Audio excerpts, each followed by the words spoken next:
자, 지금까지 우리가 보았던 전선에 대한 개념들을 바탕으로 이제 온대저기압에 대한 이해를 해볼 텐데요. 일단 온대저기압은 우리가 총 4가지를 봐야 합니다.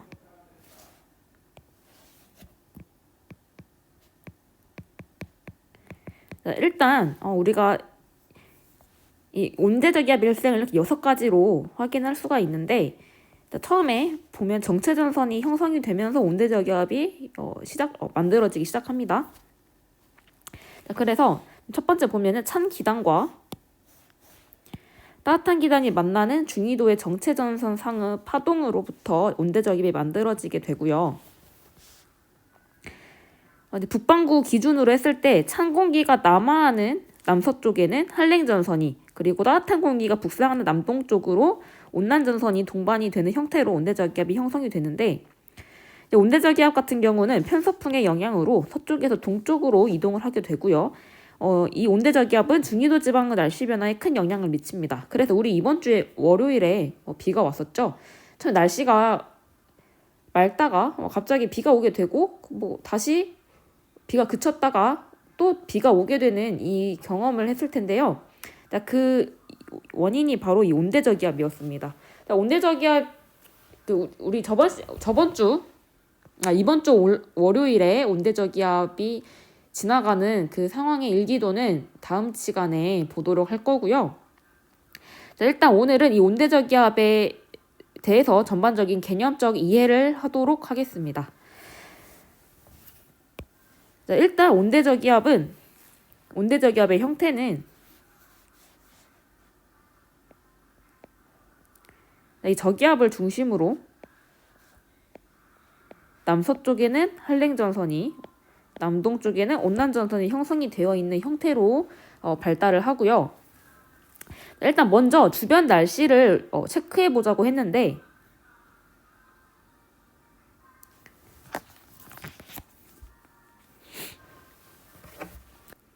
이 온난전선이 형성이 되면 이 층운형 구름은 이슬비를 내리는 특징이 있습니다. 그래서 이 찬 공기가 따뜻한 공기 위로 올라가면서 형성되는 온난전선 앞쪽에는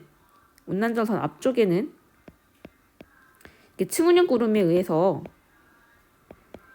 얕은 이슬비가 내리게 되고, 반대로 한랭전선은 따뜻한 공기가 찬 공기를 파고 들어가면서 형성이 되죠.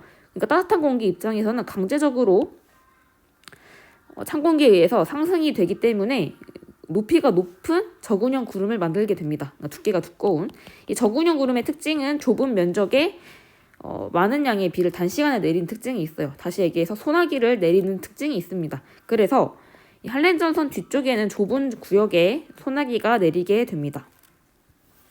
이게 우리가 첫 번째로 봐야 했던 주변 날씨였고요. 그러니까 강수 구역을 확인을 해보자는 거고.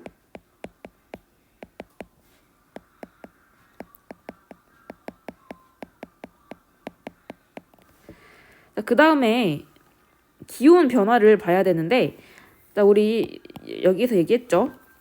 한랭전선은 찬 공기가 따뜻한 공기를 밀면서 형성이 되고, 따뜻한 공기는 찬 공기를 밀고 타고 올라가면서 형성이 된다. 그러면 우리가 만약에 이 위치에 있던 사람이고 온대저기압이 이 서에서 동으로 우리 위를 지나가게 된다면,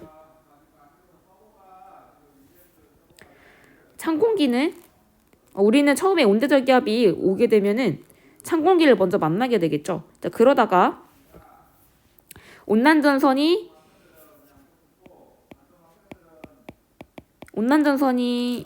지나가게 되면서 따뜻한 공기에 의해서 온도가 낮아질 거고, 한랭전선이 통과하게 되면 다시 찬 공기에 의해서 온도가 낮아지겠죠. 그럼 우리는 시간에 따른 기온 변화를 이런 식으로 볼 수가 있습니다. 그래서 온난전선이 지나는 시점이 기온이 높아지는 시점이고요. 그리고 한랭전선이 지나는 시점이 다시 온도가 떨어지는 시점이다라는 걸 알 수가 있습니다. 그 다음 기압 변화를 봐야 되는데 기압 변화도 마찬가지예요. 우리는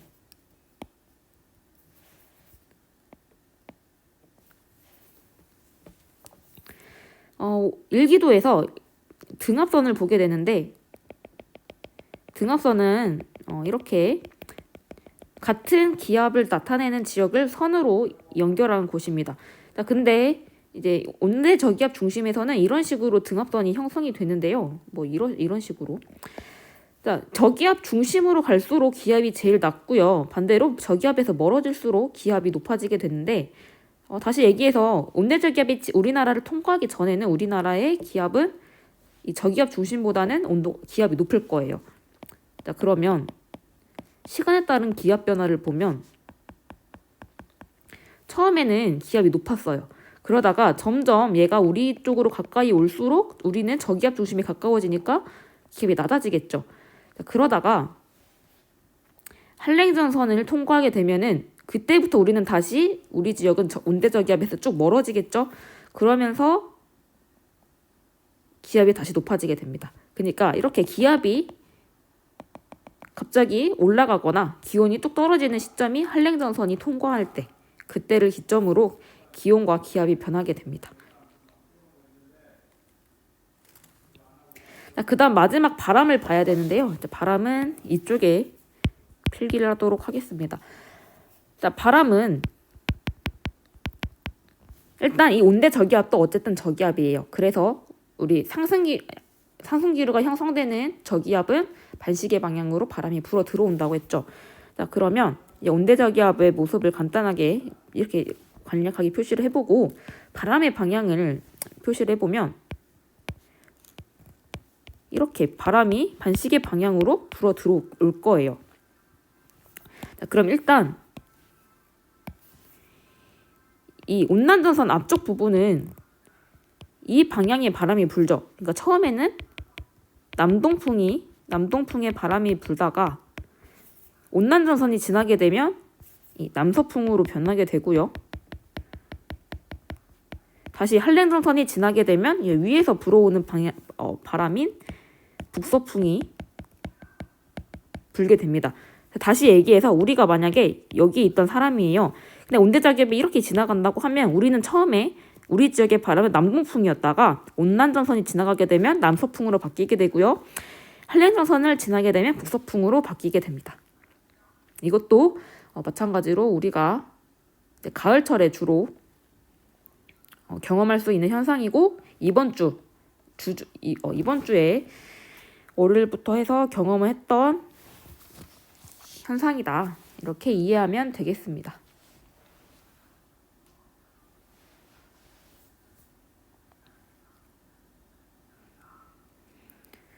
그래서 온대저기압 특강 파일을 보면 선생님이 처음에 한랭전선과 온난전선에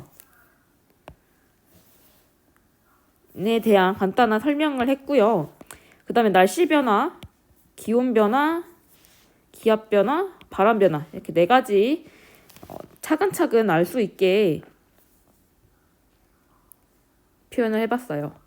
그러니까 쭉 읽어보면서 영상을 보면서 쭉 읽어보면서 같이 여러분들이 확인해보면 좋을 것 같습니다.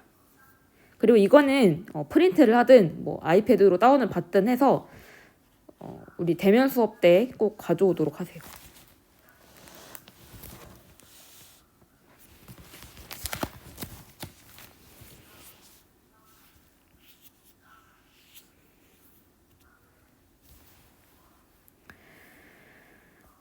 그 다음에 이제 온대저기압의 일생을 볼 텐데 우리는 온대저기압의 일생을 뭐 교재마다 조금씩 설명하는 방식은 다르겠지만 크게 6가지로 구분을 합니다.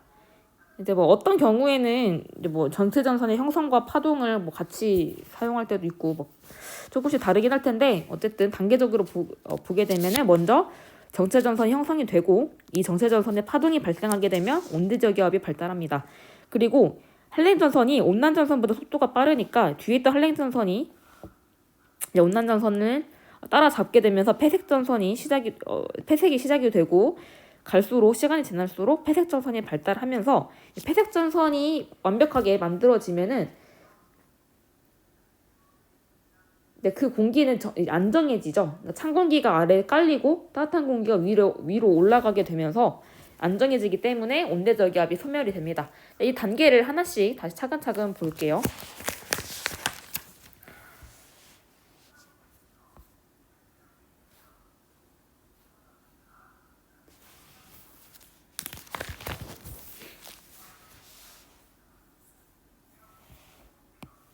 자, 먼저 중위도 지방에서는 이 북쪽에 찬 공기와 남쪽에 따뜻한 공기가 만나면서 정체전선이 형성이 됩니다. 자, 이때 기온 차이에 의해서 파동이 발생하게 되는데 찬 공기는 계속 아래쪽으로 따뜻한 공기 밑으로 들어오려고 하고 따뜻한 공기는 찬 공기 위로 올라가려고 하죠. 그러면서 이런 식으로 파동이 발생을 합니다. 이 파동의 발생으로 북쪽의 찬 공기에 의해서 이 남서쪽 부근에는 찬 공기에 의해서 한랭전선이 형성이 되고 반대로 따뜻한 공기는 위로 올라가려고 하죠. 그래서 이 남동쪽 부근에는 온난전선이 나타나게 됩니다.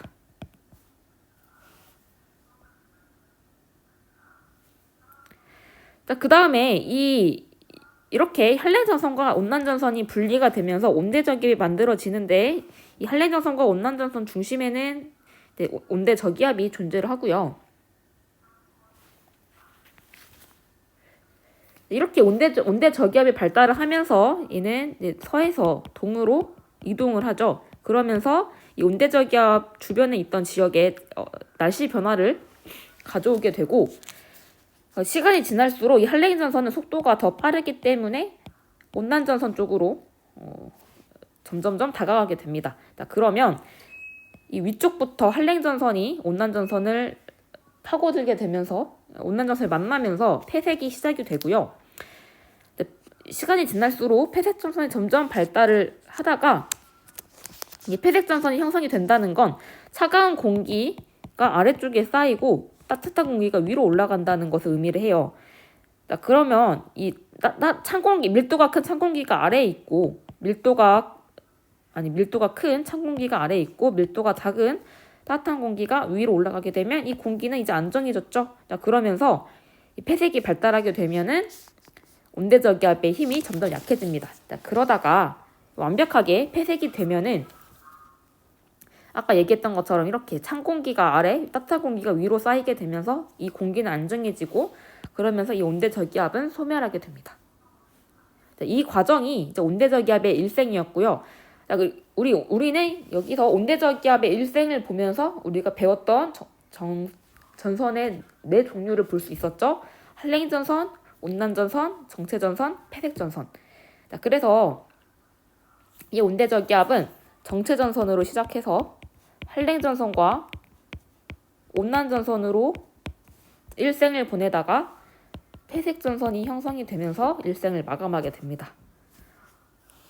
그래서 이 우리가 지금까지 배웠던 그 전선의 개념을 바탕으로 온대저기압을 이해를 할 수가 있습니다.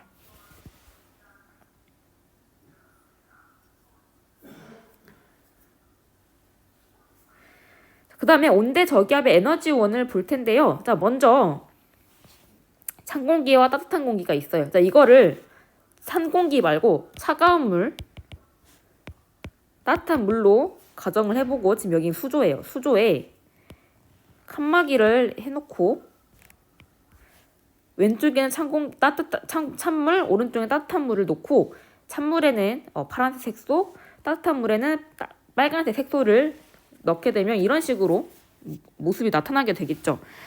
근데 이때 따뜻한 물의 부분만 봤을 때 따뜻한 물의 무게중심은 따뜻한 물 중심에 있을 거고요.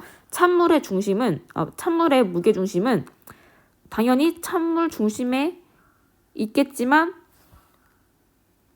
찬 공기의 밀도가 좀 더 크기 때문에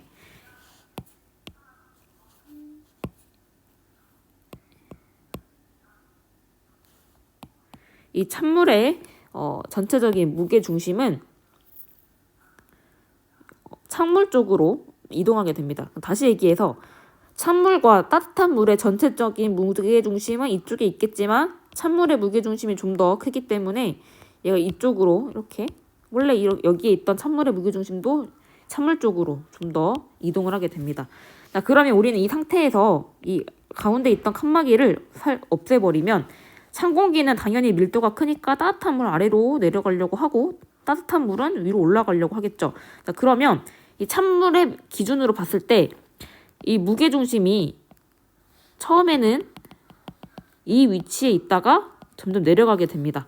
자, 그러면 원래 여기에 있던 찬물의 전체적인 물의 무게중심이 아래로 내려갔죠.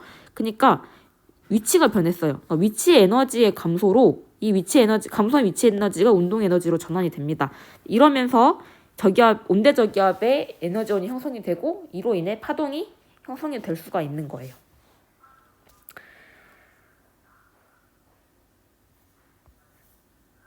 자, 그 다음에 온대 저기압이 지나갈 때 풍향 변화를 볼 텐데 아까 얘기했던 것은 이 온대 저기압이 관측자의 북쪽을 지나갈 때예요. 그러니까 다시 얘기해서 저기압이 여기 이렇게 형성이 되어 있고 이 저기압이 관측자의 북쪽을 지나가는 거예요. 이렇게. 자, 그러면 처음에 1번 위치에 있을 때는 바람이 이 방향으로 불 거예요. 온난전선 앞쪽에서는 남서풍이 불 거고, 남동풍. 그 다음에 이 저기압이 이동을 하면서 우리 지역의 온난전선과 한랭전선 사이에 오게 되면 이 방향에, 그러니까 남서풍의 바람이 불게 될 거고, 다시 저기압이 한랭전선이 통과하게 되면 전체적으로 북서풍의 바람이 불게 됩니다. 그래서 이렇게 온대 저기압이 관측자의 북쪽을 지나가게 되면 남동풍에서 남서풍, 북서풍으로 바람의 방향이 바뀌게 되는데, 자, 이걸 다시 보면은 처음에는 남도풍이 불었어요. 그러다가 두 번째 온난전선과 한랭전선 사이, 온난전선을 통과하게 되면 남서풍으로 바뀌죠. 그리고 한랭전선을 통과하게 되면 북서풍으로 바뀝니다. 그러면 온대 저기압이 관측자의 북쪽을 지나가게 되면 이 지역의 풍향은 시계 방향으로 풍향이 변하게 될 거예요. 반대로 온대 저기압이 우리 관측자의 남쪽을 지나가는 경우를 생각해 봅시다.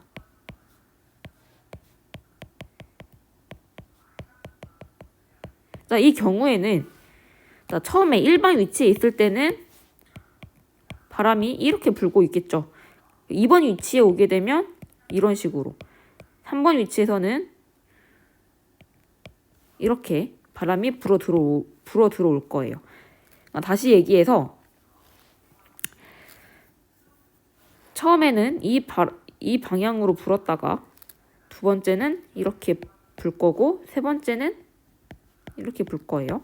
자, 그러면 이 바람은 반시계 방향으로 변했죠. 반시계 방향으로 변한 대신에 전체적으로 북풍 계열의 바람이 불 거고, 이 저기압 위쪽은, 그러니까 온대 저기압을 기준으로 한랭전선과 온난전선 사이에만 따뜻한 공기가 있고 이 주변은 찬 공기가 포진해 있어요. 그래서 이 온대 저기압이 관측자의 남쪽을 지나가게 되면 이 지역은 북풍 계열의 바람이 불면서 기온이 계속 낮을 거예요. 대신에 풍향은 반시계 방향으로 바뀐다. 이렇게 알면 좋을 것 같습니다.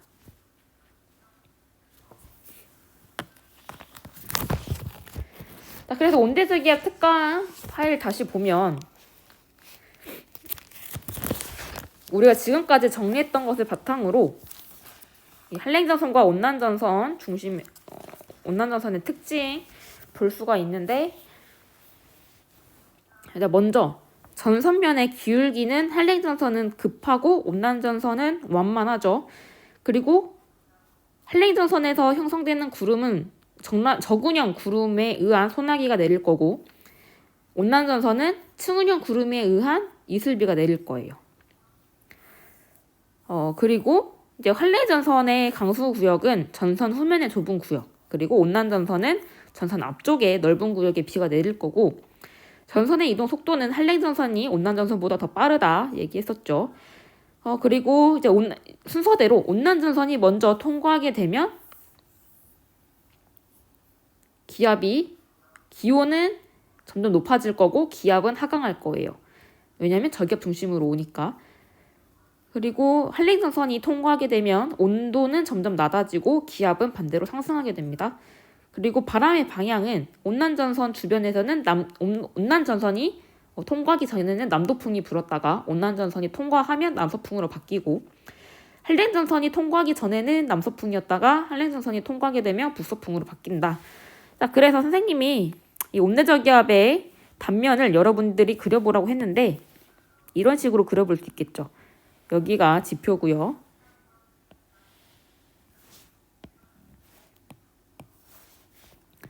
찬 공기가 이동을 하면서 따뜻한 공기를 파고 들어가고, 따뜻한 공기는 이동하면서 찬 공기를 밀면서 밀도 차이에 의해서 찬 공기 위로 올라가게 됩니다. 이때 온난전선 쪽에서는 따뜻한 공기가 찬 공기 위로 올라갔기 때문에 층운형 구름의 두께가 얇은 층운형 구름이 만들어질 거고, 특히 난층운에 의해서 이 온난전선 앞쪽에 이슬비가 내리게 될 거예요. 반대로 이 찬 공기가 따뜻한 공기를 밀게 되면 찬 공기가 따뜻한 공기보다 밀도가 크기 때문에 따뜻한 공기 밑으로 찬 공기가 들어가겠죠. 그러면서 한랭전선이 형성이 되고요. 이 한랭전선이 형성이 되면 이 따뜻한 공기가 찬 공기 위로 강제적으로 올라가기 때문에 구름의 두께가 두꺼운 저근형 구름이 만들어질 거고, 이 전선은 뒤쪽에 소나기를 내리게 됩니다. 그래서 우리는 이렇게 온대저기압을 이렇게 정리를 할 수가 있습니다. 그래서 이렇게 여러분들이 정리하면 좋을 것 같고요. 다음은 태풍의 발생과 영향 소단원을 나가도록 하겠습니다.